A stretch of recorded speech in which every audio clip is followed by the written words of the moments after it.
네, 안녕하세요. 두리안 블록체인 센터 박재준입니다.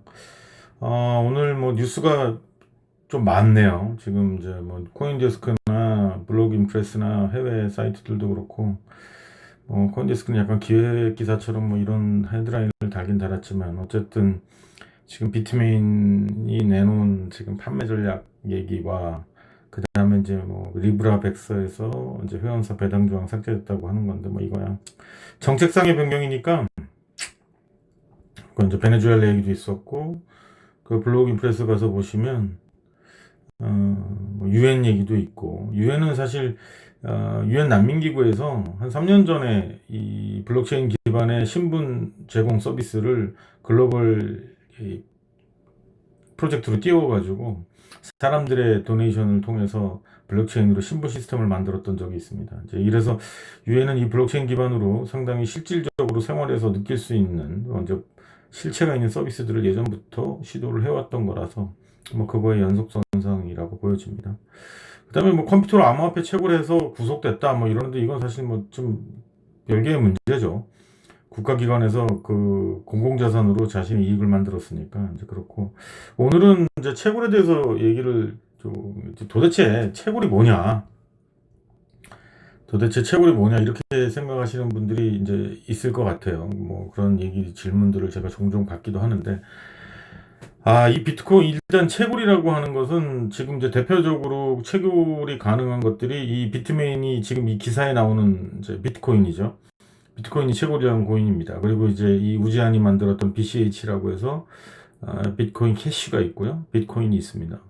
물론 이제 뭐 지금 크레이그 라이트라는 사람이 만든 비트코인 SV도 있고, 이런 비트코인 계열들이 꽤 있어요. 비트코인 골드도 있고, 그리고 이제 이더리움 잘 아시죠? 이제 이더리움이라는 것도 채굴기입니다. 채굴형 코인입니다. 그러니까 POW라고 알고리즘을 쓰는데, 이렇게 뭐 어려운 말 안 쓰더라도 채굴형 코인이 뭐냐고 하면, 이제 처음에 POS나 이제 EOS나 이런 코인들은 보시면 처음에 시작할 때 코인을 다 팔고 발행하고 시작합니다. 그러니까 그 유동성 관리 측면에서 이제 뭐 노드상에서 스테이킹을 하게 만들고, 그걸 또 갖고 있어야지만 그걸 또 CPU 할당해서 또 일정의 트랜잭션 활동을 할 수 있게 만든다든지 해가지고, 이제 그렇게 그 코인을 다 발행해 놓고 얼마에 사세요 해가지고 코인 다 발행해 놓고 이제 비즈니스를 꾸려가는 방식이 이제 POS나 디포스나 뭐 영지식이나 여러 가지 이제 알고리즘들이 있는 거고요.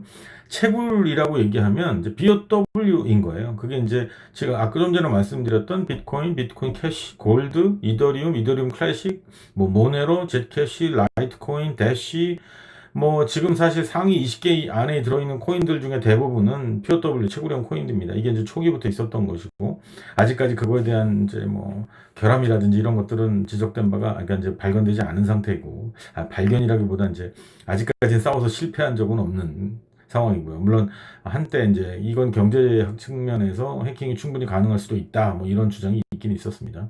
근데 어쨌든 이제 채굴이라는 게 도대체 뭐냐로 돌아오면, 지금 이제 화면에 보시는 것처럼 이 S7이라고 지금 나오죠. 여기 S7이라고 나오는데, 여기에 이 S7이라는 게 엔트마이너 S7이 이제 처음에 예전에 뭐 T 시리즈들도 있었고, 한동안 이제 S9이 한참 이제 뜨거울 때가 S9이었습니다. 근데 이제 제가 여러분들한테 말씀을 좀 드리고 싶은 건, 지금 이 뉴스는 뭐냐면 비트코인 비트메인의 우지안이 S17이라는 이 채굴기를 1000대 이상 주문하면 그거에 맞는 뭐 1%에 해당하는 뭐 풋옵션을 주는 계획을 한다. 그래서 뭐 행사 가격은 뭐 $5,000를 기준으로 해가지고 풋옵션을 주겠다. 뭐 이런 지금 제안까지 하고 이제 영업 방침을 내세우고 지금 홍보를 하고 있는데요. 그럼 채굴이, 그런 코인들이 채굴형 코인이라고 말씀을 드렸는데, 그럼 그게 뭐냐? 그럼 기계 사서 전기 꼽으면 돼요.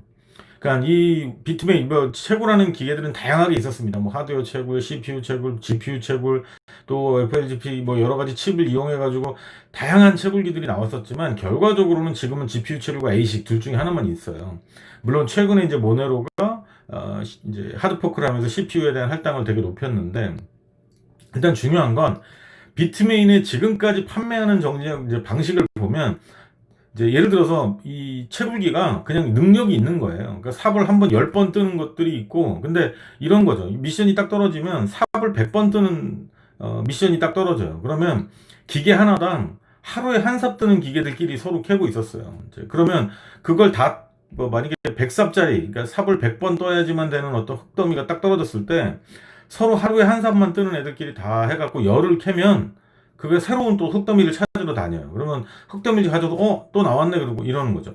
근데 이렇게 해놓고 우지한이가, 그러니까 비트메인이 해왔던 전략은 뭐냐면 그렇게 해놓고 기계를 업그레이드해요. 그러면 한 번에 하루에 한 삽이 아니라 한 5삽에서 10삽 정도, 뭐 10삽까지 3삽에서 뭐 5삽 정도 뜨는 장비를 만들어요. 그리고 그 장비를 언제 출시한다고 발표를 합니다. 그리고 그때는 그게 인기가 좋으니까 주문하면 3개월에서 4개월 뒤에 받을 수 있어요. 근데 이미 비트메인은 그 장비를 돌리고 있어요. 그러니까 무슨 얘기냐면 하루에 한 삽 떠야 되는데 하루에 한 삽 뜨는데 이 흙더미가 100삽짜리가 떨어지면 같은 그 무리에 한 번에 하루에 5삽 뜨는 애가 있는 거예요. 그러니까 5삽 뜨는 애가 2번, 3번 그 떠나가는 동안 얘는 한 삽도 제대로 못 트는 상황이 돼요.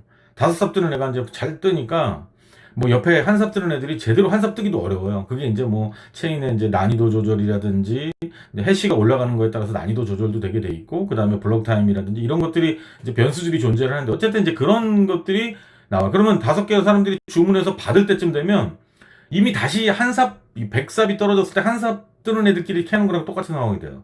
그러니까 한 삽 뜨는 기계를 샀던 사람들은 조금 있으면 의미 없어지고, 5삽 뜨는 사람이 처음에는 굉장히 큰 수익이었잖아요. 한 삽 뜨는 사람끼리만 있었을 때는. 근데 이게 다 5삽 뜨는 기기를 사게 되니까 결과적으로는 보상이 그만큼 안 나오죠. 그리고 또 다시 8삽 뜨는 장비 만들고 또 자기네들 공장에서 중국에서 어마어마한 해시를 돌려요. 그리고 일정 시간 지나면 다시 또 팔고. 그러니까 물론 중고를 파는 게 아니에요. 중고는 나중에 중고도 팔긴 했지만 어쨌든 이런 식으로 장비를 계속 팔아왔어요. 그러니까 소비자들은 빨리 샀던 소비자, 소수의 소비자만 돈을 벌고, 물론 27년 말 전후로 해가지고는 돈을 벌었었죠. 이제 구매한 사람들이. 근데 그 뒤로 구매한 사람들은 대부분 다 마이너스가 났습니다. 그리고 비트메인에서는 S9이나 뭐 D3나 민이나 하여튼 그 A식이 파고 들어가는 곳들은 다 이걸 했었거든요. 그 장비 개발은. 그래서 이거는 물론 뭐 여기서 뭐 1000대 이상 주문하실 분은 없겠지만 혹시 뭐 이걸 해서 뭐 10대씩 해서 우리 100명 모아서 1000대 한번 사볼까? 또는 마이닝이라는 거 해볼까? 절대로 A식은 가시면 안 되는 길입니다. 이 회사의 판매 전략은 비트메인만 돈을 벌고 개인들은 그거에 허상을 쫓다가 장비만 계속 사서 고철로 남기게 되는 그런 모델입니다. 그리고 이걸 하려면 전기요금이 싼 중국의 어디 시골 산 밑에 반절소 밑이나 카자흐스탄이나 뭐 키르기스탄 이런 탄자로 끝나는 나라로 가거나, 이 전기요금이 우리나라의 한 3분의 1 정도 되는 곳으로 가야만 이걸 가지고 수익을 어느 정도 내고 하는 방식이야. 그러니까 얘네들이 지금 이거 가지고 뭐 풋옵션을 주겠다, 또는 또 임대 방식으로 해가지고 자기네들이 텍사스에 공장을 짓고 그 안에 들어와서 일을 하면, 장비를 운영하면 돈을 벌 수 있다, 뭐 이런 다양한 영업 정책을 내놓고 있는데 여기에 현혹되시면 안 됩니다. 이거는 무조건 비트메인만 돈을 모으는 모델이고, 물론 아주 좋은 상황. 이거 왜 이렇게 무리수를 던지겠습니까? 지금까지 한 4, 5년 동안 자기들이 장비 만들어서 팔기 전에 미리 돌려서 자기들이 돈을 벌었던, 그리고 어마어마한 돈을 벌었던 회사입니다. 근데 왜 그걸 하지 않고 내놓느냐? 이 내놔서 이 풋옵션 내놓고 풋옵션 돼서 5,000달러 줘야 되는데, 만약에 이게 그때 가가지고 5,000달러가 안 된다고 해보죠. 되면 뭐 상관없겠지만 안 되는 상황이 되면 그냥 만세 부르고 끝나는 상황도 올 수 있어요. 그렇기 때문에 이 부분에는 이 비트메인은 굉장히 위험한 회사고, 가격 조작에도 뭐 참여했다는 설도 있고, 뭐 그건 확인이 안 됐지만 어쨌든 이 채굴이라는 건 그런 개념이고, 이런 A식을 만드는 회사들의 영업 전략이나 이런 거에는 현혹되지 않으시는 게 좋을 것 같습니다. 예, 오늘은 뉴스 중에 비트메인의 위험한 승부수라는 이 기사에 대해서 뭐 채굴에 대한 간단한 설명과 함께 말씀을 드려봤습니다. 감사합니다.